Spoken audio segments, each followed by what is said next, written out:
The return of a training camp tradition unlike any other for the Phoenix Suns, as well as part 3 of our 13 questions that will define the Phoenix Suns season series. Talking all about culture, coming right up next on Locked On Suns. You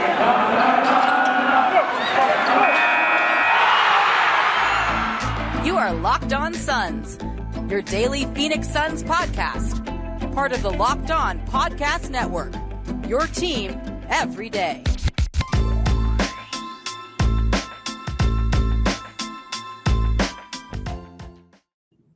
We are back. This is Locked On Phoenix Suns. I am your host, Brendon Kleen, covering the Suns as a credentialed media member the past 5 years, and your host here every single morning here on Locked On Suns. Thank you for making the show your first listen every single morning. We are back to Monday through Friday every single day for you. And not a moment too soon. Suns training camp providing us tons to talk about. So that will be the focus here to start things off. And then I will get to question number 3 of our 13 questions that will define the Phoenix Suns season, celebrating, of course, the great Steve Nash as we kick off the 21-22 Phoenix Suns season. Lots going on again. Appreciate all of you for listening. I'm going to plug, just because it is the weekend and we are, you have the new digs. You can see everything behind me. You can see the entire room. Hopefully my face looks a little bit cleaner and sharper here with the new camera. I am slowly but surely working my way to a makeshift home studio. Thank you for all of you bearing with that. Thank you to everybody who subscribed already. But what I wanted to say is a reminder to subscribe. And if you have not already, do so on YouTube, because Kelly Oubre, our little buddy here, could be yours. A exclusive one-of-a-kind bobblehead from a few seasons ago. The AirPods, the Converse, the Wave Jacket, all of it. You've heard me talk about it before. I will mail it directly to your home. If you go ahead and subscribe to Locked On Suns, I will pick a random subscriber on YouTube and send Kelly their way. But let me get to my takeaways from training camp here first, because I've yet to actually go in person. I was on the Zoom call today, which is its own unique thing. Hoping to get out there this weekend if they do media sessions, then out to the new practice facility. Partially, I just want to see it. Partially, of course, I want to cover this team for you guys as close up and personal as I can. But the two main things that I want to talk about, two main guys I want to talk about, are Deandre Ayton and Landry Shamet. And we've heard a lot of different things during camp. You know, there was obviously the checking in on Chris Paul. There's been the Devin Booker COVID protocol situation in the NBA more broadly. We've had this whole entire vaccination thing looming over everything. But for Ayton and Shamet in particular, I think that the sort of chatter around those two can be put into a pretty big bucket. And that, to me, is the experimentation, the creativity that I think the Suns are approaching not only training camp, but they will be approaching the regular season with. And it's going to go into question number 3 in this season preview series, which is about the culture and what the state of it is. That's question number 3. And that's why I wanted to do a training camp check-in after 1 week, is because they're one and the same, frankly. They are. The way that training camp has been handled and the way that Ayton and Shamet have shown out so far is a perfect example of what I believe the culture to be. So let me tell you what I mean by that. So Ayton, the tradition that I talked about at the top of the show was Ayton talking his own offensive work up, right? Like, I've been around training camp. I've covered this team every single season of Deandre Ayton's career. This will be the 4th one. And every single time, it has in large part centered on the work that he's put in on offense. It's not to say that he hasn't improved on that end. I think he absolutely has. I think that in a lot of ways, we've seen the work pay off. He has gotten more consistent in terms of, taking the right types of shots, knowing where to be, knowing how to make his teammates better, screening, getting stronger, finishing at the basket. Those are all obvious things that he's improved at.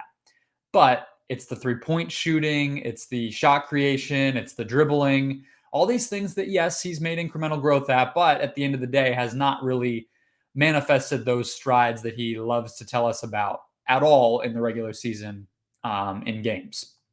So it is a tradition, and it has not yet played out. in a real way that helps the Suns win games. But here we are. I'm going to put this up on the screen. I'll read it for some of those who may not have seen. Talking about, I think it's funny because I sacrifice a lot, and I don't think the world is really seeing my game. Becoming more of an offensive threat, put a lot of work in this offseason. And last but not least, the coaches empowering him most of all to basically be a leader. I mean, a voice more so in the locker room, in the offense, on the court, the same way that we know he has to be and has been already on the defensive end, right? So I think one of those is more possible than the other. And I think that the one that's more possible is him becoming more of a voice and him being a source of wisdom for his teammates, especially younger teammates or guys like JaVale McGee, who may be a little bit newer to this system. That I think can happen because I do think Deandre Ayton is finding his voice, finding his comfort and confidence in this system. And I think, and in this program, I think that's been actually dating back to before the bubble. There were a lot of interviews he gave. We'll remember the one with Maria Taylor. There were different times when he spoke with media during that hiatus and came across as very confident. I think having a child, having a relationship and providing for his family, all those things, I think have played a role. So I think he can be that within the context of this team. I don't know if those skills are going to come along. And I'm not saying that I don't think so. I just feel like that's a see it more than a hear it type of situation, right? So if you're playing the optimistic part here, the comments we've heard from Ayton this week and the ones I just read, you would hope that maybe that comfort and the empowerment to be a leader in the offense and be a voice there and know what's what and sort of be a helping hand, maybe that confidence and comfort actually makes him more confident and comfortable doing the actual skill work that we all want to see him do, right? Maybe, being a voice in that way makes him feel like, well, hey, like I know what I'm doing here. I know what I need to do. Maybe I can try this stuff. And maybe that's the missing ingredient there. I think that's the optimistic look at it. The negative is just, more of the same. It's just not something that's developed for him. And he's a great, great player without it. So obviously, again, that is a see it rather than a hear it type of situation. But we'll, of course, keep it monitored. I'm sure you all are waiting with bated breath as well. Landry Shamet is the other guy. And the big news of the week from his perspective that fits into this culture conversation today is the fact that the Suns apparently wanted to trade for Landry Shamet for 2 years prior to landing him this summer on draft night, or draft day rather, which is one, not a surprise, and two, pretty impressive that they kept at it. I mean, it's not a surprise because I think his skill set is going to be perfect for what the Suns want. He's already talked about, some of why he believes he'll succeed in this system. And it's anyone who's watched that guy play from Iowa State to the Sixers to the Clippers to the Nets will obviously see why that could fit as just a shooter, a smart player who can move without the ball, who can, play make a little bit. All that is obvious. So it makes sense why they pursued him.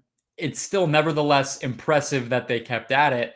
And I think the culture part of this, the reason it turned my head is because you all know I'm a massive Landry Shamet believer. I really feel like this could be and is likely to be a bit of a breakout season for him. So it's good that we're hearing that early bit of praise and the confidence that he's exuding, the fact that he feels comfortable working alongside Monty and recognizes some of the same principles from those Philadelphia days where they were able to, meld their minds a little bit. And he said Monty took him under his wing.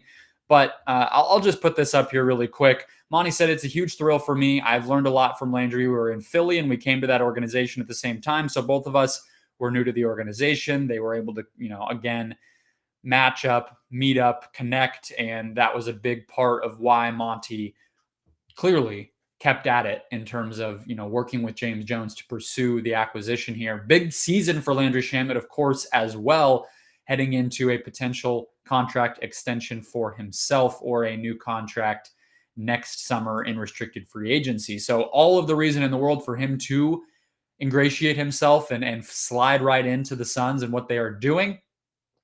You know I'm rooting for it because I think this guy is super talented and hasn't gotten a fair shake in the NBA.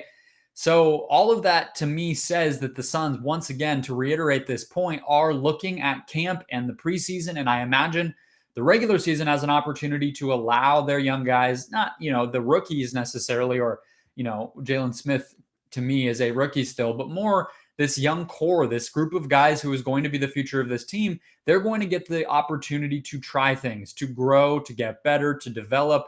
And I think that that's all part of the plan. So it's a perfect way to jump into question number 3 of our Suns preview series here. 13 questions that will define the Phoenix Suns season. And that is, what is the state of the Suns culture? So we'll get into that here in just a second, piggybacking off of this training camp conversation. But first, a quick word from Indeed. General managers ask questions to find the right players, like, do they have ice in their veins? When you're hiring, you can use Indeed assessments to help make sure you find candidates with the skills that you need. When hiring gets hard, you need Indeed, the job site that makes hiring incredibly simple. Just attract, interview, and hire. In fact, with Indeed, you can do all of your hiring in one place, including that interview step. Don't just hope your perfect candidate will find you. Indeed's hiring tools help you cut through the noise faster and smarter. In fact, Indeed Instant Match provides a list of quality candidates whose resumes are already on Indeed the moment you post a sponsored job. With Indeed assessments, shoot from 135 skills tests to make sure you find the applications from people with the skills that you need. According to Talent Nest, Indeed delivers 4 times more hires than all other job sites combined. So join the more than 3 million businesses worldwide that use Indeed to hire great talent fast. Get started right now with a $75 sponsored job credit to upgrade your job post at Indeed.com/locked. Get a $75 credit at Indeed.com/locked. Indeed.com/locked. One last time for you. Offer valid through September 30th. Terms and conditions apply. Today's show also brought to you by Built Bar, the best tasting protein bar ever, and my favorite protein bar. Indeed likes to say, or rather, Built Bar likes to say, the healthiest candy bar ever. Please bear with me. I know the difference between the two companies, and I can speak here. Built Bar, of course, you have heard me talking about it. We are just weeks away from the unveiling of their production center, distribution center, all of their operations for the Valley coming to the Valley, which means when you order a Built Bar, you can know it will get here soon. It won't melt, and they'll be part of this community. They will be out and about at events, at sporting games, at all this different stuff. You will recognize and know and love Built Bar if you do not already. So if you needed one more reason to try these delicious protein bars, there it is. They are a member of the Phoenix community now as well, and we'll be rolling that out in the coming months. Try a summer favorite like strawberry or German chocolate, or go back to the classics like coconut or double chocolate or orange. They are all delicious. I promise you, I've tried every single one. I would not be talking them up if I hadn't. Packed with protein, low on sugar, low on calories, and that perfect mix.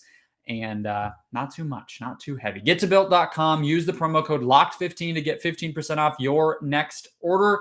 Again, that's promo code LOCKED15 when you make your purchase at Built.com. Question number 3 here on our Locked On Suns. 13 questions that will define the Phoenix Suns season preview series. Thanks again for making Locked On Suns your first listen every single morning. And the question again is, what is the state of the Suns culture? And I want to pick up right where I left off on the conversation about Shamet and Ayton. And it could be even extended to Mikal Bridges, who we've also heard a lot of talk during training camp this week about his growth. I mean, Chris Paul basically was asked, who's impressed you the most coming back into the facility and getting to work again. And he said Mikal Bridges before the question was even done being asked by actually Thursday's guest on the show, Dwayne Rankin over at the Arizona Republic. And nobody should be surprised by that, right? Because it's one and the same. It's the same thing I was saying about the rest of these guys. The culture to me, if I was going to define it, is hunger. It is, I think hunger. I mean, I don't know of a better way to say it. To me, that is the culture. And it might sound odd when you say, that, because they just made it to the finals, and obviously this team is not entirely young. There are guys like, Crowder, Paul, McGee, who are on this team and don't necessarily fit the mold of like developmental success stories or projects here that might really gain from spending time in Phoenix. But I think the reason that they fit into that hungry culture is that they are three of the veterans. I mean, especially Crowder and Paul, guys who, of anyone in the league who is, past their prime or in their prime and not necessarily continuing to get better in the traditional sense, are the guys who are most willing to work, right? I mean, Jay Crowder, there's nothing you can say about him to take away the amount of effort and improvement and development and work ethic that he had to have to even get to the NBA. This is not an athletic guy, right? I mean, in the traditional explosive jumping, running, he is none of that stuff. He looks like he should be playing, football. He looks like he should be a running back or a linebacker or something, or whatever it might be. It does not look like somebody who should be guarding LeBron James. And it's a testament to his work ethic that he's done that. Chris Paul, obviously the same way. He's probably, of any Hall of Famer left in the NBA, the single guy who is most willing to get into a young player situation and get to work. He's proven that with the Thunder and now the Suns. It's why I focused on that element of his career at this point so much last season. It is rare and it is remarkable that a guy like that would want to come in here and put the work in to feed that hunger, right? So in that way, the hunger is going to translate to continuing to compete for a championship. But in the way that I was talking about it with Shamet or with Ayton or with Bridges, is it's a hunger to keep growing, because it can get lost. I mean, we were talking about this yesterday with Dwayne a little bit too, in terms of where Monty Williams wants to take this program in part 2 of the series. And we got into a conversation about, how do you balance the competitiveness, the desire, like they're going into the season thinking, the championship is ours for the taking if we want it. And rightly so. I actually agree with that. But you also can't, we saw during the off season that they by no means are just jumping, 6 steps ahead in any sort of process here. Like, yes, they got JaVale McGee, but that was an obvious area of need. A backup center is by no means taking up some other players' opportunities. And other than him, the majority of the moves were guys like Landry, Shamet, growing, allowing Jalen Smith to continue to grow, giving Abdul Nader another shot here. Those moves were very much done in a way of like, yes, we're going to continue to win, but we're not going to put all of our chips into the middle of that particular table. There is still plenty of growth here to be able to be done. And we have a hunger to do it, right? I mean, and they're still instilling that, right? The short breaks are earned joke that I made coming off of media day, and obviously kind of poking fun at Monty there, but it's all part and parcel of how this team looks at itself. And that, to me, really at the end of the day is the culture. It is that hungry mentality from Devin Booker to Chris Paul on down to the younger players. And the other part of that to me is that the thing that this season will have to be in terms of that hunger and that creating and developing that culture is it seeps into everything that they do from from a player acquisition standpoint to a, how they practice and how they talk about things and approach every day. But I think what this season will be able to do is to just sort of widen it, to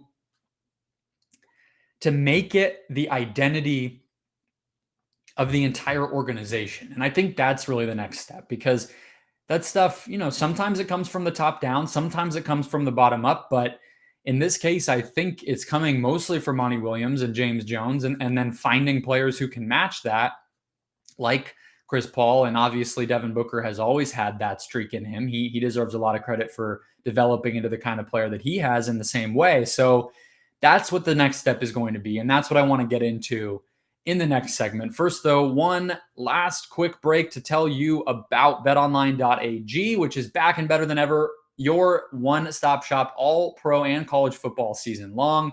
Not only do they have basketball bets like I've always been telling you about, or even Vegas casino games, but they are rolling in tons of odds, props, and contests related to the NFL as well as the NCAA football season. So head to betonline.ag, and here's how you're going to celebrate. Make an account today if you have not already. Use the promo code LOCKEDON when you make your first deposit and get a 50% welcome bonus straight to your account. Yes, that is a 50% welcome bonus. Put $100 in, you're going to get $50 right off the top to start rolling in the money, rolling in the bets, and giving it your best shot. It's all we really can do. It is tons of fun during football season because there are games on top of games on top of games. So again, that's betonline.ag. Make an account, and when you make your first deposit, use the promo code LOCKEDON to receive a 50% welcome bonus straight to your account. BetOnline, your online sportsbook experts. Let's close out here, continuing with question number 3 of our Suns preview series. 13 questions that will define the Phoenix Suns season. That question is what is the state of the Suns culture? I talked a little bit about hunger and the way that defines this team. And let's close out here by comparing that to the other squads around the NBA, because I think, again, the real work that this season will give the Suns, the opportunity it will give them, is to make that hunger a everyday factor across the entire organization, for the Suns to become known for that, for that to be when a player, a free agent or a drafted player is looking at the Suns, they're going to say, when I go there, I know I'm going to have to really work and have a positive attitude, work well with my teammates, get better, be a good communicator, and all of those things. All the things we know have characterized this entire roster, but it's not going to be this roster forever, right? And that's what starts to take a team from good to great, from great to consistently excellent, is those habits and that consistent everyday approach. So what I mean by that is these examples around the league of, let me just kind of like word association here a little bit, like the Heat, right? I mean, I think that would be, you'd probably say strict, right? Like they are very public and rah about, you're going to have to get your body fat to this percentage. You're going to, Jimmy Butler talking about, the workouts that are endlessly earlier and earlier by opening night of this season. He may be talking about 1 a.m. workouts for all we know. These are the characteristics that the Heat want to be known for. The Spurs, right? It would be probably diligence or subtleness. Like they are very much a Tim Duncan culture, right? The quiet killer, the quiet star. I mean, it just the guy that got better and dominated and you never heard a word. That's what the Spurs still want to be at the end of the day, is they want 15 Tim Duncans, really. And in some ways, similar to the Heat, it doesn't work for everybody, right? And I think you have to be willing to accept that. I would say the Lakers, it's shooting for the moon, right? I mean, it's constant roster turnover. It's, playing up the star power. It is an openness with the media of very much chest puffing and pride and all of those things. That's what that franchise is. And so I think for the Suns, for that hunger and sort of chip on your shoulder, we're going to outwork everybody type of mentality, for that to really, really become more than just something we talk about in training camp or, that gets written about in fluff pieces, and for it to really become something, it's going to take more. Look, I'm doing a season preview for 21-22. It's going to be many more months and years than just this season for that to really, truly take hold. But I do think coming off of that finals run, coming off of the success that they were able to have, obviously, in 2021, and even dating back to the bubble, like this is how people around the NBA, basketball fans everywhere, think of the Suns. Like, do not get me wrong there. That already is the way that people think of the Suns. But for,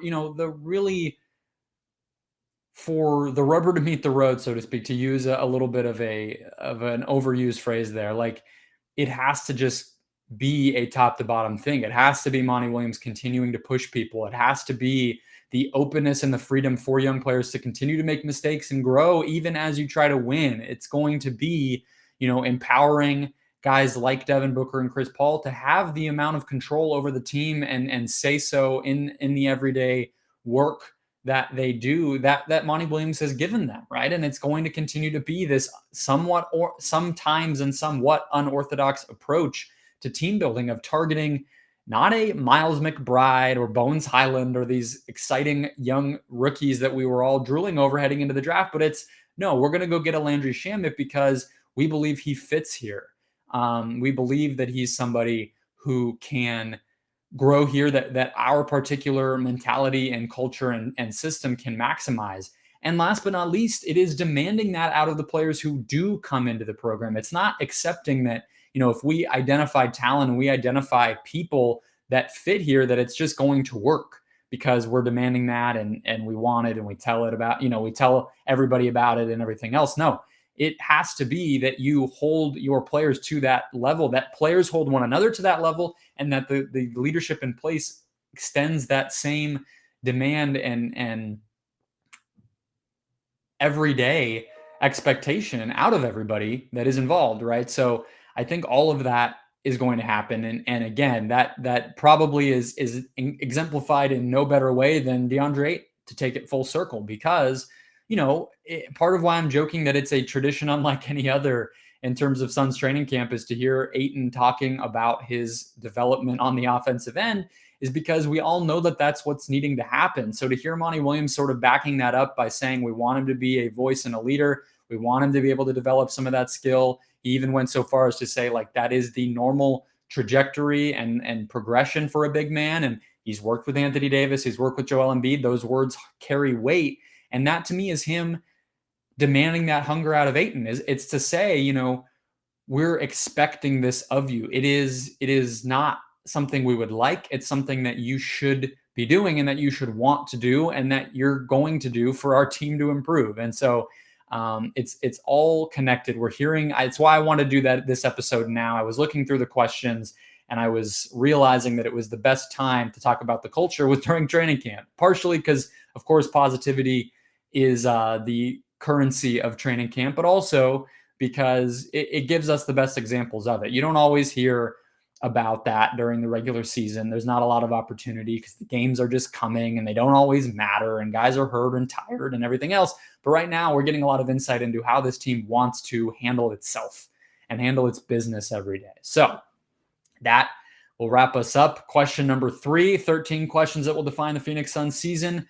You can look forward on Monday to an answer to number 4 on our list with Max McCauley, formerly of the 7 Seconds or Less podcast. Lovely member of Suns Twitter. Always fun to chat with Max. So he will be on the show. We'll get to chat and chop it up about whether the Suns actually need this third option, because we've talked a lot about internal development and shot creation and all these things we've all been going crazy about since the finals.